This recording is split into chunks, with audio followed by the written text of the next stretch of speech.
La sabiduría no tiene un final, pero podemos afirmar que su antecedente es la curiosidad. Esto es Laberinto del Pensamiento, un espacio para navegar. Conduce Cintia Santana. Bienvenidos al Laberinto del Pensamiento, les habla Cintia Santana. Espero que se encuentren bien, muchachos, que anden chidos, que anden con toda la actitud, porque pues así ando yo ahorita, ¿verdad? Desvelada, pero todo chévere, todo cool. Recuerden que nos pueden seguir en nuestras redes sociales. Estamos en Facebook, Instagram y YouTube como Laberinto del Pensamiento, y en Twitter nos encuentran como lab-pensamiento.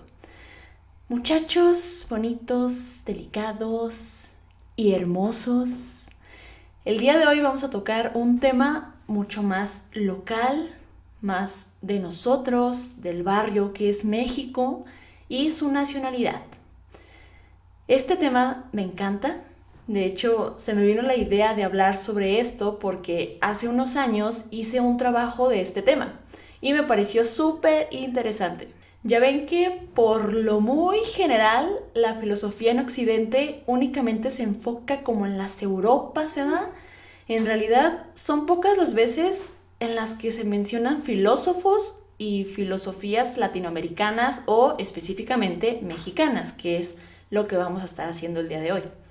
Pero antes les voy a compartir un poco sobre cómo fui consciente de la filosofía mexicana, ¿no? Les digo que la neta, aunque sea de manera inconsciente, a uno cuando piensa en filosofía se le viene a la cabeza la filosofía europea. Alemania, Francia, Inglaterra o de plano, pues la antigua Grecia.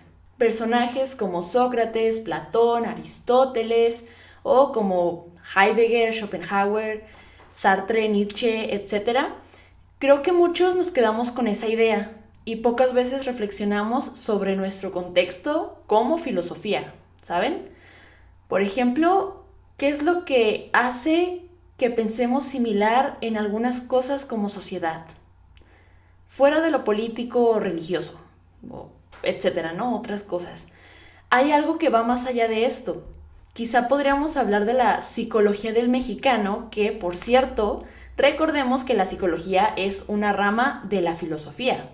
Con la psicología del mexicano me refiero a hacer un análisis profundo sobre cómo es que tenemos ciertas características en común, además de los rasgos físicos, obviamente, en cuanto a la forma de pensar. Y les digo, no tiene que ver con posturas de ningún tipo, sino como en la forma de razonar y reaccionar a ciertas situaciones. Esto se me hace súper curioso porque ¿cuántas veces no hemos escuchado la pregunta ¿qué es el ser? Así, sin más, ¿qué es el ser? Híjole, sí es muy intrigante, pero es un concepto que a mi parecer es tan amplio, tan complejo, que podemos caer en diversas variantes. ¿Diversas variantes? Creo que es redundante eso, ¿no? Podemos caer en variantes. ¿El ser qué? O sea, se refiere a la existencia, al ser, estar, al ser humano, al ser animal, el ser vivo. Es demasiado. Entonces, para que sea un poco más fácil la definición de un ser, unos piensan, pues depende del contexto de la persona, como su nacionalidad, por ejemplo. Pero pues, ¿qué es eso, verdad? Como que, o sea, ¿cómo es que nacer en cierto lugar geográfico determina nuestra manera de pensar y actuar? ¿Cómo es que influye incluso en nuestra filosofía? Reflexionando sobre el tema, quizá no sería así si únicamente naciéramos en algún lugar de la Tierra y ya, se finí. Pero lo que pasa es que conforme vamos creciendo nos hacen saber que somos pertenecientes a una cultura, que tenemos un himno nacional, que tenemos una bandera, cierta música originaria de nuestro país, al fin, una historia que forma nuestra identidad. O sea, nos dicen todo el tiempo que no solo pertenecemos, sino que además nos pertenece una parte del territorio que fue donde nacimos. esa parte es tuya porque pues ahí naciste, ¿no? Sin elección ni decisión y debes sentirte orgulloso de ello. Claro que toda esta parte de los territorios tiene su historia. No sé, sobre cómo fue que cada país se formó y cómo se hicieron los estados o qué sé yo.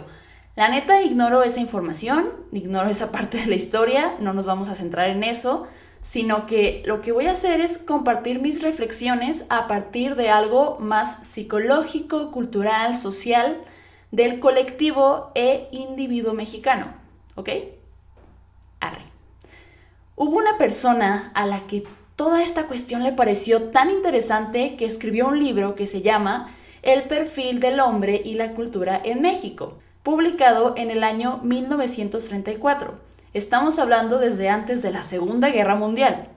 Esa persona fue Samuel Ramos, nacido en Michoacán en el año 1897, quien se centró en analizar la psicología y la identidad del mexicano, y para esto parte de la afirmación de que el mexicano inconscientemente, tiene un sentimiento de inferioridad.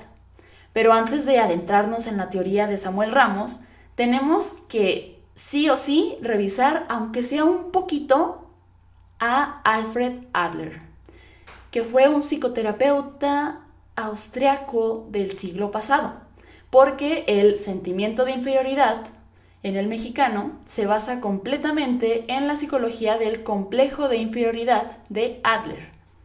Entonces, lo que tomaremos de este psicólogo serán sus 4 principios fundamentales sobre cómo se forma la personalidad. El primero es el holismo. Este quiere decir totalidad, o sea, el todo. Adler lo toma en cuenta en cuestión con el contexto, o sea, no solo se trata del individuo, sino también de su entorno, que esto fue muy revolucionario en su contexto porque, valga la redundancia, ahorita ya como que lo tenemos muy interiorizado, ¿no? Ya como que lo vemos como algo implícito, pues claro, el contexto influye en el individuo, pero antes no era así. Y bueno, el segundo es la unidad del estilo de vida del individuo, que se refiere a cómo es que sus experiencias y expectativas van forjando un estilo de vida propio. Por ejemplo, frases como la vida es injusta o la vida es hermosa dicen mucho sobre cómo ha vivido el individuo y el significado que se le da a esas situaciones, a todas las situaciones que te pasen en la vida. El tercero es el interés social o sentimiento comunitario, o sea, qué tanto se siente unido o identificado por las personas que lo rodean. Y el cuarto es la importancia del comportamiento dirigido hacia una meta. Esto es fundamental, puesto que fijar una meta en la vida nos da como una guía, como un rumbo que seguir y, sobre todo, motivación. Por supuesto que esta meta estará influida por nuestras experiencias, valores, actitudes, personalidad, etc. Decía Adler en su libro El sentido de la vida, abro cita, no estamos determinados por nuestras experiencias, sin embargo, estamos determinados por el significado que les damos. Y cuando tomamos determinadas experiencias como la base de nuestra vida futura, estamos casi seguros de equivocarnos en cierto grado. Los significados no son determinados por las situaciones. Nos determinamos a sí mismos por el significado que les damos a las situaciones. Cierro cita. En otras palabras, sí, nuestras experiencias y contexto influyen en la personalidad, pero algo muy importante es que no todos les damos el mismo significado. Por ejemplo, imaginemos que a 2 personas se les murieron sus papás de la misma manera, teniendo la misma edad, quizá por alguna enfermedad, digamos que fue durante su infancia, ¿no? Pero una de ellas se victimiza, siente que no tiene rumbo desde que se murieron sus papás, literal, vive en el pasado. Y la otra muestra fortaleza, ese suceso le hizo reflexionar sobre el tiempo limitado de nuestra vida, que en cualquier momento podemos estar enfermos y morir o tener un accidente y pues ahí quedas, ¿no?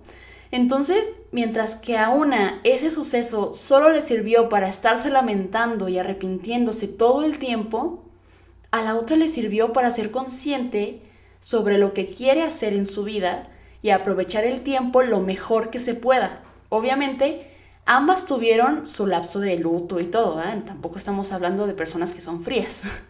Así que, misma experiencia, distinto aprendizaje. Entonces, una vez que contextualizamos a Ramos con la teoría psicológica de Adler, en la cual pues, se basa toda la teoría que va a exponer Ramos, ¿qué es lo que expone el filósofo mexicano en su obra? ¿Qué es lo que busca más que nada? Para empezar, él dice que no es la primera vez que se habla del sentimiento de inferioridad en el mexicano, pero sí es la primera vez que se va a utilizar para analizar de manera profunda qué es lo que hace que el mismo mexicano piense así de sí mismo, ya sea consciente o inconscientemente. Ramos parte de que es de manera inconsciente. Uno no se da cuenta de ello, pues. Además, parte de la tesis de que el sentimiento de inferioridad del mexicano surge desde la conquista, pero se manifiesta a partir de la independencia, cuando el país tiene que buscar por sí solo su identidad nacional propia. El problema en esta parte es que el mexicano se autodenigra cuando piensa en sí mismo, no tanto como individuo, sino como colectivo, como nación. Este pensamiento suele ser de forma negativa. Y sí, es muy cierto, yo sostengo que eso sucede aún en nuestros días, pero ya vamos a profundizar en eso más adelante.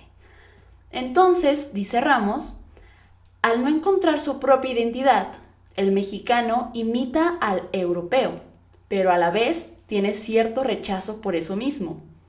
Y esto lo vemos cuando en el siglo pasado un buen de filósofos mexicanos, por ejemplo, el mismo Ramos, Hugo Octavio Paz, José Vasconcelos, Antonio Caso, entre muchos otros más, en realidad comienzan a tener estas reflexiones sobre la filosofía mexicana o el ser del mexicano gracias a que leyeron a filósofos europeos. Obviamente encontraremos similitudes o teorías que surjan de esas filosofías, pero aquí lo importante es aterrizarlo a nuestro contexto. Es como cuando se crean leyes. No podemos tener las mismas leyes que, no sé, en Alemania, porque el comportamiento es muy distinto. Les voy a contar una anécdota que me compartieron hace mucho tiempo, pero que refleja esto a la perfección. Una persona cercana a mí se fue de intercambio a Canadá y allá pues hizo amiguitos y así, ¿no?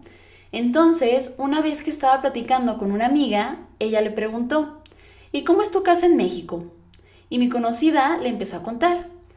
Pues la fachada es color naranja, tiene un jardín grande, el cancel de afuera es negro.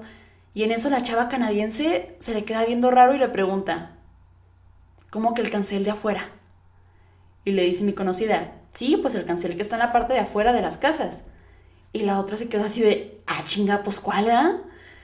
Y ahí fue cuando esta persona fue consciente de que en Canadá ninguna casa tiene cancel.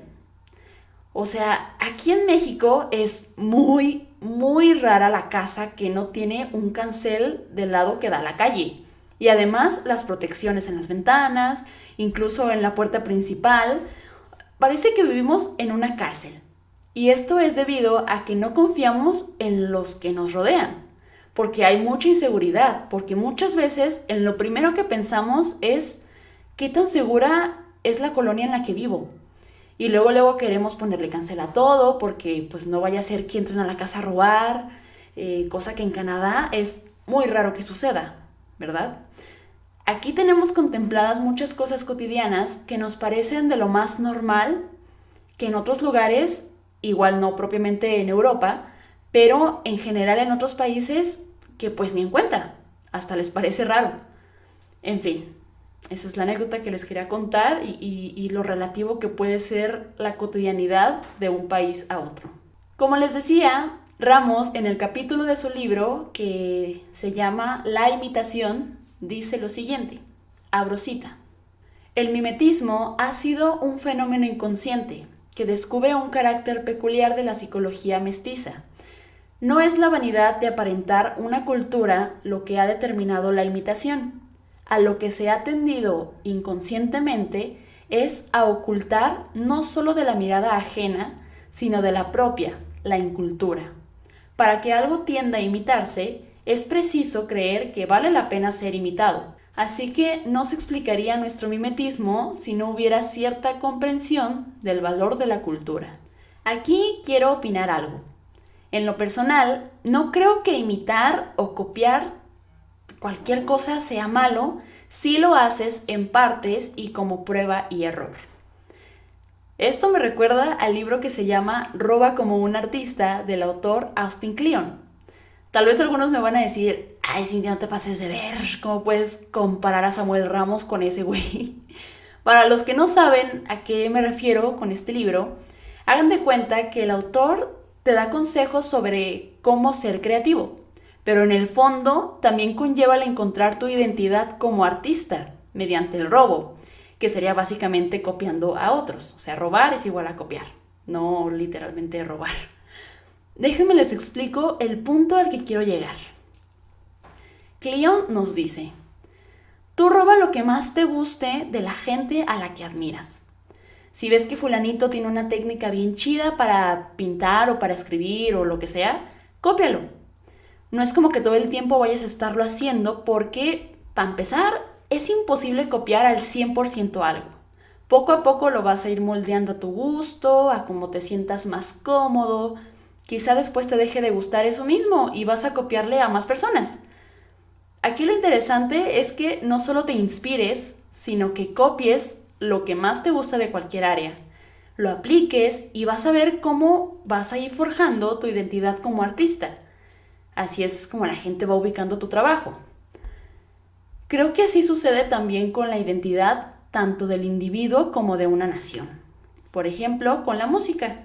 La música originaria de México surge de ritmos europeos y africanos. Es una combinación de muchas cosas. Al igual que la comida mexicana, es una combinación entre lo azteca y lo español, y que a su vez lo español tiene influencia árabe, y así. Todo es una mezcolanza. Todo es mestizo y está bien. Entonces, volviendo a este rollo del sentimiento de inferioridad, si ya vimos que cuando se tiene un rumbo o una meta en la vida, por más romantizado que suene esta frase, en lo personal, sí siento que nos hace un parote para definirnos como personas. Así que esta inferioridad surge cuando no se tiene, por lo menos, un camino idealizado. Pero, muy importante, ser conscientes de que meramente es eso, una idealización, que quizá no resulte a la perfección, que puedan salir las cosas terribles, mal, más o menos o muy bien. Ramos menciona lo siguiente: nuestra cultura tiene que ser derivada, pero es claro que no consideraremos como cultura mexicana la que se derive por medio de la imitación. Y luego se pregunta, ¿existe algún procedimiento para derivar de un modo natural una cultura de otra? Y afirma que, en efecto, sí existe. Y se le llama asimilación. ¿Y qué quiere decir asimilación? Vamos a la sección de definiciones googlerianas que tanto nos gusta. Según Google, la asimilación es hacer propio un hecho, una experiencia, una situación o conocimientos, ideas, etc., comprendiéndolos de modo que se incorporen a la forma de pensar y actuar. ¿Ven? ¿Sí se dieron cuenta o no? La neta, yo siento que Austin Kleon le copió a Samuel Ramos, diferente enfoque, pero al final concluyen lo mismo: el robar para ser creativo y el imitar para asimilar. Por lo que dice Ramos, el mexicano no es inferior, se siente inferior. ¿Por qué? Porque sigue estancado en esa etapa de imitación. No toma lo mejor de lo otro, sino que simplemente lo imita, lo copia y hasta ahí no se halla, diría el personal. Y pues uno diría, pues qué bonita historia, ¿no? El mexicano no es inferior, se siente inferior. Si es cierto, pues ya hay que dejar que ese sentimiento nos deje de oprimir y liberémonos de él. Y pues ya, Nos vamos volando hacia el cielo porque pues ahí está todo lo bonito, ¿no? Del universo. ¿Sí, no? Pues no, amigos, aquí no termina esto, porque después va a llegar Octavio Paz y le va a decir a Ramos, no seas mamón, estás dejando de lado la soledad. En 1950, el mexicano ganador del Premio Nobel publica la obra El laberinto de la soledad, 16 años después de El perfil del hombre y la cultura en México. En este libro, en El laberinto de la soledad, Octavio Paz hace un análisis sobre lo mexicano, partiendo de lo particular a lo general. En el primer capítulo de este libro dice lo siguiente, abro cita. La existencia de un sentimiento de real o supuesta inferioridad frente al mundo podría explicar, parcialmente al menos, la reserva con que el mexicano se presenta ante los demás y la violencia inesperada con que las fuerzas reprimidas rompen esa máscara impasible. Pero más vasta y profunda que el sentimiento de inferioridad yace la soledad. Es imposible identificar ambas actitudes. Sentirse solo no es sentirse inferior, sino distinto. El sentimiento de soledad no es una ilusión, como a veces lo es el de inferioridad, sino la expresión de un hecho real. Somos de verdad distintos y de verdad estamos solos. Cierro cita. ¿Ven? Aquí llega Paz y le dice a Ramos directamente, dude, o sea, como que sí de repente tenemos ese sentimiento de inferioridad del que tanto hablas, pero ¿qué onda con la soledad? Ese no solo es un sentimiento, es la realidad, estamos solos porque somos distintos. Y creo que uno de los miedos del mexicano es ese estar solos. Y lo cubrimos con el pretexto de hacer fiestas y reuniones con cualquier excusa. O el miedo a ese ser distintos, porque nos sentiríamos diferenciados de nuestros paisanos y por eso muchos actúan de la misma forma, sobre todo el mexicano hombre. Ahí les va por qué. En la cita que ahorita leí, habla de una máscara impasible. Pero, ¿qué quiere decir con esto? Cuando Paz habla de la máscara del mexicano, se refiere a que se cierra, que se oculta. Voy a citar otra parte que es muy importante. Dice así, abro cita. El lenguaje popular refleja hasta qué punto nos defendemos del exterior. El ideal de la hombría consiste en no rajarse nunca. Los que se abren son cobardes. Para nosotros, contrariamente a lo que ocurre con otros pueblos, abrirse es una debilidad o una traición. El mexicano puede doblarse, humillarse, agacharse, pero no rajarse. Esto es, permitir que el mundo exterior penetre en su intimidad. El rajado es de poco fiar. Un traidor, un hombre de dudosa fidelidad, que cuenta los secretos y es incapaz de afrontar los peligros como se debe. Las mujeres son seres inferiores porque al entregarse se abren. Su inferioridad es constitucional y radica en su sexo, en su rajada, herida que jamás cicatriza. Cierro cita. ¿Qué huele? ¿Qué tal? El propio lenguaje y por tanto la forma en cómo nos comunicamos refleja nuestras inseguridades, nuestros miedos, traumas, incluso de ahí toda esta tradición machista, que es el no llores, no te abras, que es el equivalente al no te rajes. Entonces, ¿qué onda con lo de la máscara, Cintia, no? Pues todo esto es lo que tratamos de ocultar con ella.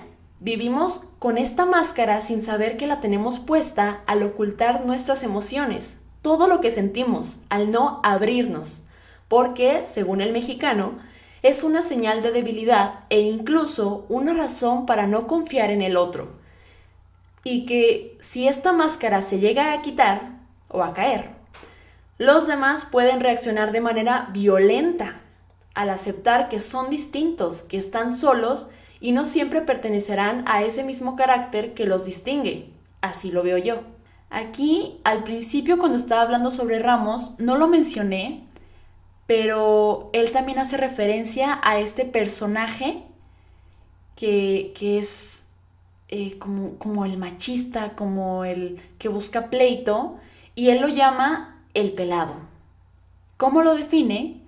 Él dice que es un individuo que busca la riña como un excitante para recobrar la fe en sí mismo, pero como está desprovisto de todo valor real, tiene que suplirlo como uno ficticio y descubre que su tabla de salvación está en una supuesta virilidad, ¿no? En ese macho, en ese hombre fuerte y valiente. Entonces es muy parecido a lo que plantea Octavio Paz. Pero bueno, dejando en claro esto y no olvidándonos de Ramos Bebé. Entonces, ¿qué es esto del laberinto de la soledad? El laberinto serían las formas en las que se expresan históricamente el carácter del mexicano, y la soledad es el sentido de ese carácter. Todo esto tiene como origen la necesidad del mexicano de buscar una salida para salir de sí mismo, para protegerse, o como diría Ramos, como un mecanismo de defensa. Entonces, la máscara sería el ejercicio para representar lo que se esconde, pero a la vez lo que se exhibe. Es el resultado del reconocimiento de cómo el mexicano busca protegerse frente a cualquier adversidad. No quiere enfrentarse a sus miedos, sobre todo lo negativo que podría pasarle. Se esconde detrás de las fiestas, de las celebraciones, de la sonrisa. Bueno, una vez finalizando estas dos temáticas sobre Ramos y Paz, que digo, son mucho más amplias, ¿verdad? Pero vamos con el reto semanal. Ahí podemos ampliar más estas temáticas porque hay respuestas muy interesantes, muchachos. Déjenme les comento. Que por cierto, gracias, ya están animando más a participar, ¿verdad? Me da gusto, me da mucho gusto. Qué chingón. Pues en esta ocasión preguntamos, ¿cómo definirías el ser mexicano? ¿Consideras que se tenga algún complejo de inferioridad? Eduardo López nos comenta, ser mexicano, qué complejo. Pues creo yo que ser mexicano es sinónimo de fiesta, alegría, solidaridad y sueños, aunque también va de la mano con el egoísmo, con el prefiero chingarte a que me chingues, con el que no tranza, no avanza. El mexicano puede ser de lo mejor, pero también una mierda completa. Yo no creo que tu nacionalidad te haga más o menos que otros. Es cierto que los extranjeros ven a los mexicanos como una raza dócil y sumisa, aunque la realidad es que somos muy serviciales y atentos, por esta educación que tenemos desde niños de ser respetuosos con la gente. Creo que la inferioridad que puede sentir el mexicano es causa de otro mexicano con algún tipo de privilegio. Nosotros mismos nos ponemos clases, estándares o niveles que ayudan a humillar a nuestro mismo pueblo. Mis reyes, ladies, lords, clases altas, whitexicans, etc. El mexicano malinchista es el peor enemigo del mexicano. Ah, pero qué bonito es México, chingao. Gracias, Lalo, por tu comentario. Y sí, en efecto, existe esta dualidad. Creo que la gran mayoría de los mexicanos nos sentimos así como entre mitad y mitad. Por una parte, somos muy serviciales, atentos, solidarios, pero también tenemos esas frasecitas que, híjole, hablan mucho de nuestra pésima cultura de pensar en el otro. Como el que dice Lalo, ¿no? El que no tranza, no avanza. Es como si fuera una ley de la vida. Si no haces trampa o si no te adelantas al otro, no vas a avanzar, te vas a estancar. Vemos el hacer trampa como algo que nos dará ventaja sobre el otro porque pensamos que el otro nos va a hacer lo mismo. Es un círculo vicioso y está de la chingada. Porque si tú no transas, el otro te va a transar y va a avanzar antes que tú y es un asco. Está horrible. Y respecto al sentimiento de inferioridad, no lo dice literalmente, pero yo entiendo que está de acuerdo en que sí existe ese sentimiento, pero ya no es tanto por la imitación, como lo menciona Ramos, o el desear ser alguien más de otra cultura, sino que es de aquí mismo, de nuestros propios paisanos, sobre todo los privilegiados, que entendemos, creo yo, que son las personas que tienen mucho dinero. Y el tener mucho dinero, pues les abre muchos privilegios, muchos beneficios sociales. Dice que nosotros mismos nos tachamos de todo, que el mi rey, que la lady, no sé qué, y que el lord no sé qué más, y que los Waxicans, etc.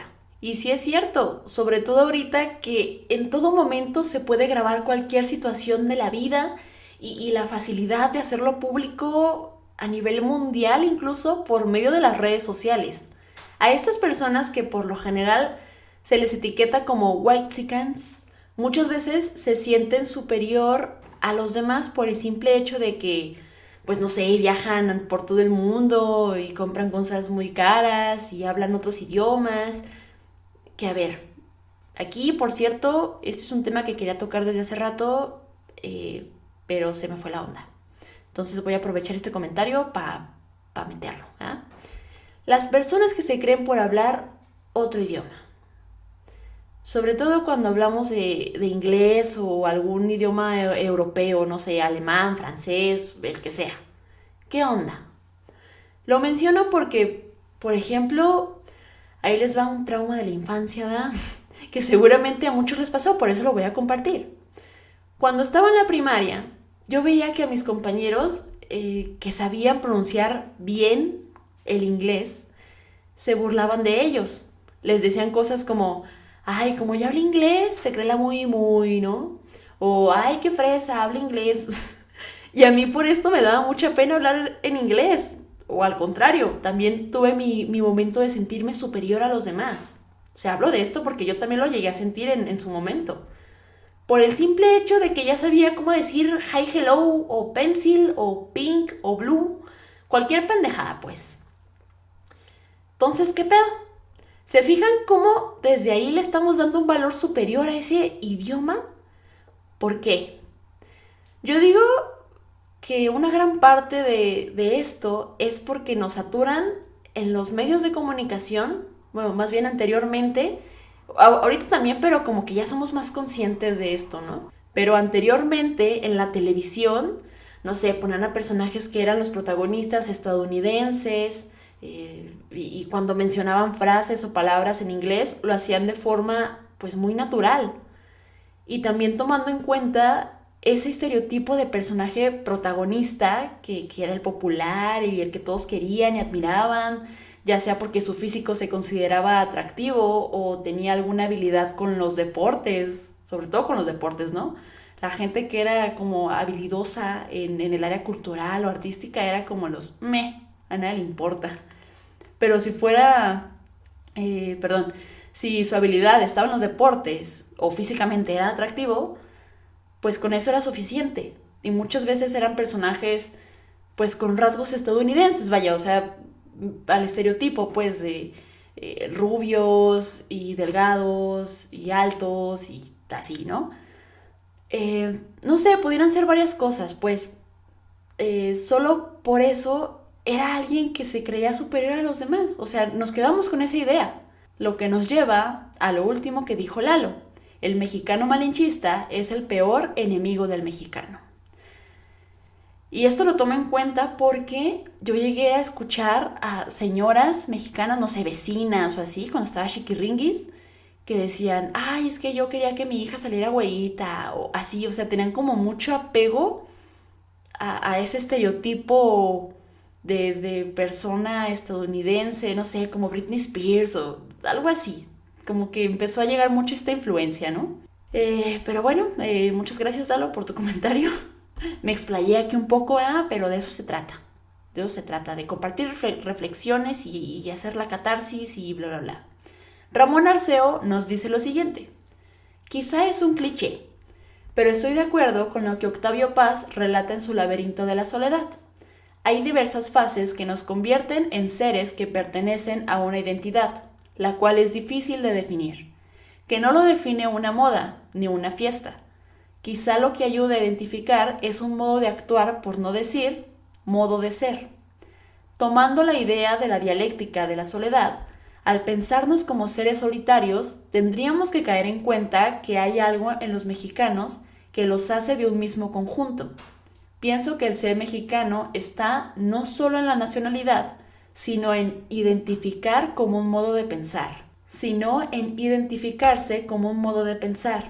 Algunos autores dicen que ser mexicano nos da ciertos complejos de conquistados y eso nos impide cierto progreso. Quizás ser mexicano es un ser que no cabe en otra parte del mundo. Muchas gracias, Ramón. Miren, justo menciona a Octavio Paz, que, por cierto, algo muy importante que no mencioné es eso.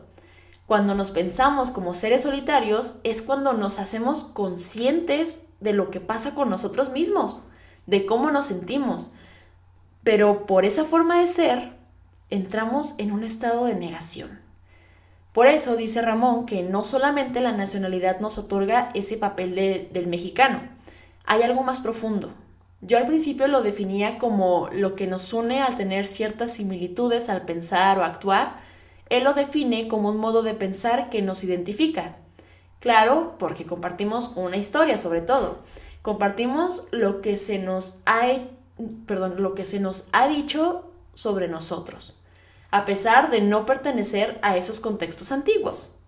Pero que de alguna forma también eso nos da una identidad colectiva y debemos sentirnos identificados con ella. Es más como una obligación, ¿no? Y esto del complejo del conquistado, la verdad que en lo personal aún sigo viendo como residuos de esto, como lo que mencionábamos en el comentario de Lalo, de sentirse superior al hablar idiomas extranjeros, por ejemplo, o no al hablar náhuatl o zapoteco, no. Debe de ser uno de las Europas o Norteamérica, ¿verdad? Y sí, no estoy poniendo en cuestión la utilidad del inglés, en lo absoluto. Ahorita ya sé que se dice que es el nuevo latín, pero una cosa es hablarlo por simple gusto o por practicidad, por comunicarte con muchas más personas, y otra muy distinta es creerse superior por saber hablarlo. Entonces, como dice Ramón, ese complejo de conquistados, que yo lo identificaría como el sentimiento de inferioridad, que según Ramos, de ahí mismo surge, es lo que nos impide progresar. Y ya ahora de verdad tener esa identidad y a partir de ahí avanzar. No por medio del transar, sino de esa identidad que hemos forjado por nosotros mismos. Aquí también un problema que identifico es que, como mencionamos en el capítulo sobre el individualismo de Lipovetsky, es precisamente eso. Por una parte, qué chido, ya hay más libertad respecto al individuo, tú sé quien quieras, sé feliz y qué chingón, pero por otra, irónicamente, estamos dejando de lado esa colectividad. Así que creo que esa identidad colectiva se está poco a poco quebrando. Es muy complejo esto. Kevin Kane nos dice que el ser mexicano es haber nacido en territorio mexicano. No creo que deba de haber complejo de inferioridad. Gracias, Kevin. Pues miren, para él el ser mexicano únicamente es haber nacido en territorio pues mexicano, sin más. Que pues sí, de manera estricta y fríamente pues es eso, ¿no? Y sobre el complejo de inferioridad, pues tampoco. Al parecer no cree que deba haber... A ver, espérense. Es que aquí una cosa es que no creas que deba haber y otra cosa es que haya o no haya un complejo de inferioridad. No sé, esta respuesta me gustó mucho porque es como verlo desde una perspectiva impasible, como fríamente, ¿no? Pues, ¿qué te hace ser mexicano? ¿Qué te hace ser francés? ¿Qué te hace ser alemán? Pues nacer en ese territorio. O sea, es como una visión meramente geográfica y listo, ¿no? Pero es muy interesante porque es la única persona que no toma en cuenta como esta psicología o este aspecto social y pues está chido, ¿no? Gracias, Kevin. Pedro Padilla nos dice lo siguiente: para mí, ser mexicano es una dualidad muy contrastante. Desde mi punto de vista está el mexicano noble, bondadoso, alegre y cooperativo, pero también está el mexicano irrespetuoso, agresivo y egoísta. Creo que cada vez hay menos complejo de inferioridad, pero sin duda la hay.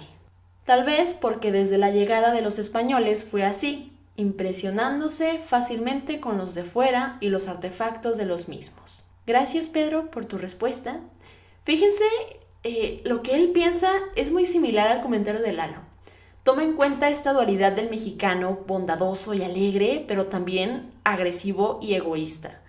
Afirma también que existe el complejo de inferioridad, pero en menor medida, y menciona a la conquista como el origen de este, justo como lo dice Samuel Ramos.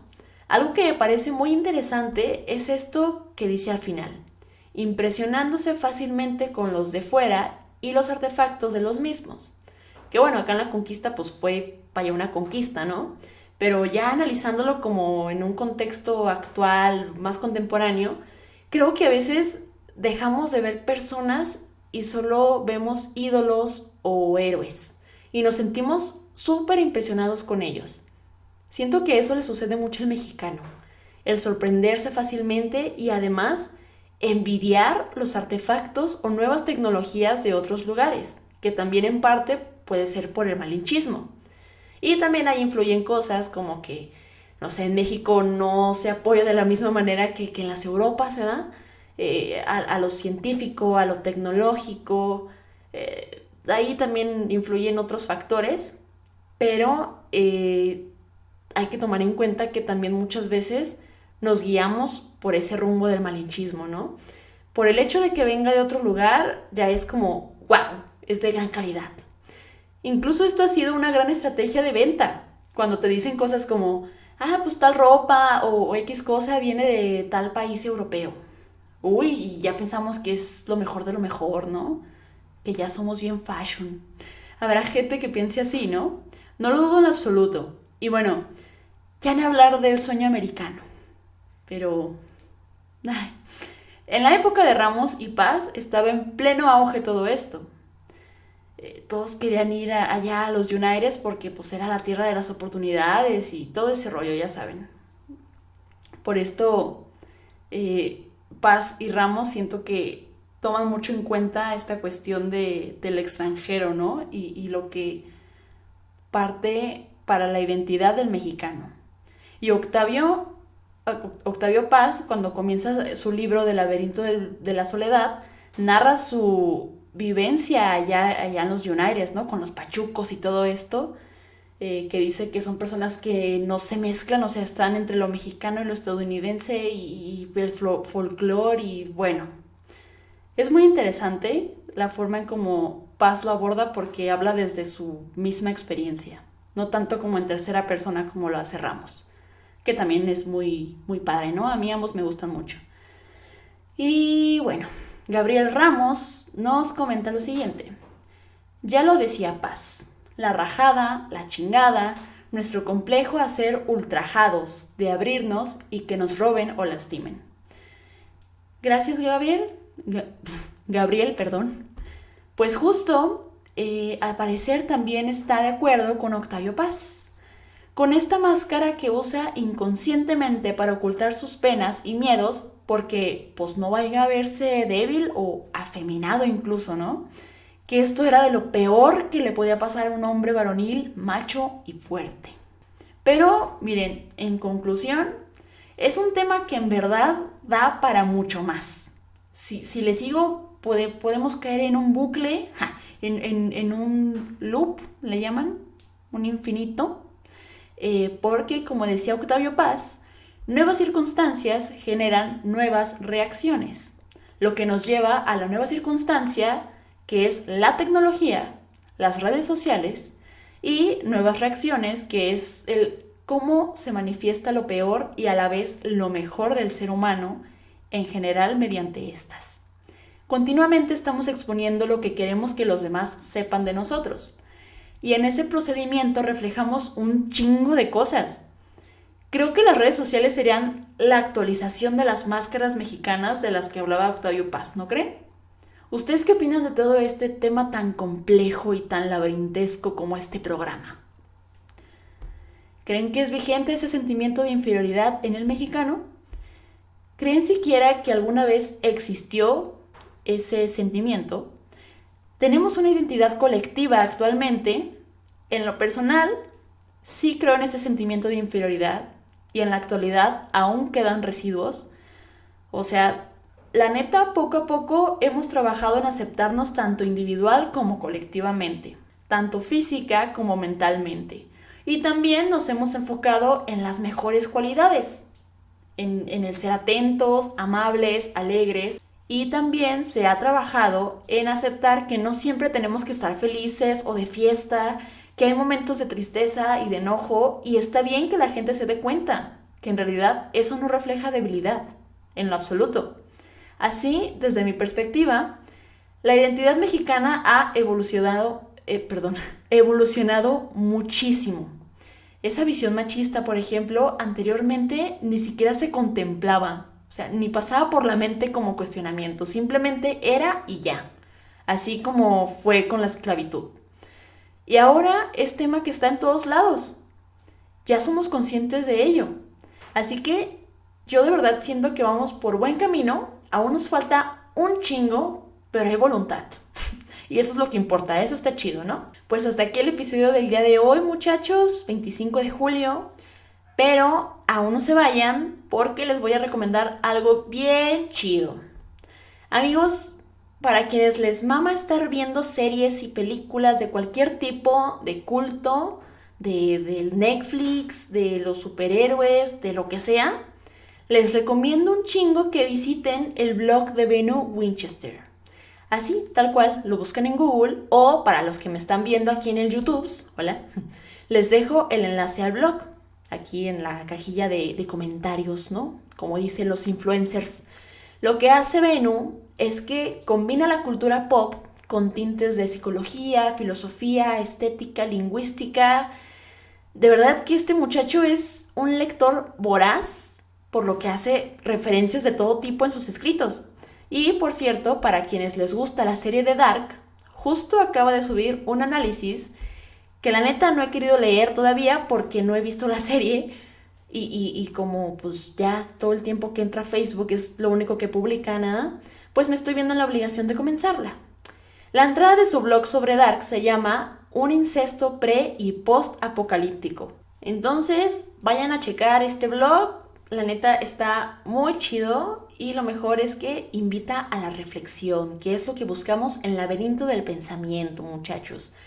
Vayan y denle mucho amor a Bennu Winchester. Tenemos saludos a Antonio González, alias Toño Perro Semiurbano.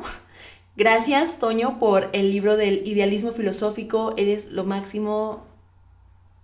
Wow, eso está genial. Por cierto, muchachos, ya vamos a estar mandando saluditos al final de cada programa para que nos escriban ahí en las redes sociales si van a querer saludito. Y pues si no, pues ni modo, no saludo a nadie y pues ya, ¿verdad? Muchas gracias a los que escucharon este episodio completito. Si lo terminaste de escuchar, escribe en los comentarios si es que se puede escribir en la plataforma que me estás escuchando o viendo. Si te escuché, ser inferior. Así, si te escuché, ser inferior. Sí, a mí me están diciendo ser inferior. Quiero que escriban eso si es que llegaron hasta aquí, por favor. Espero que les haya gustado mucho este episodio. Ya saben que si quieren que hable de algún tema en específico, háganmelo saber por nuestras redes sociales. Estamos en Facebook, Instagram y YouTube como Laberinto del Pensamiento. Y en Twitter nos pueden encontrar como lab-pensamiento.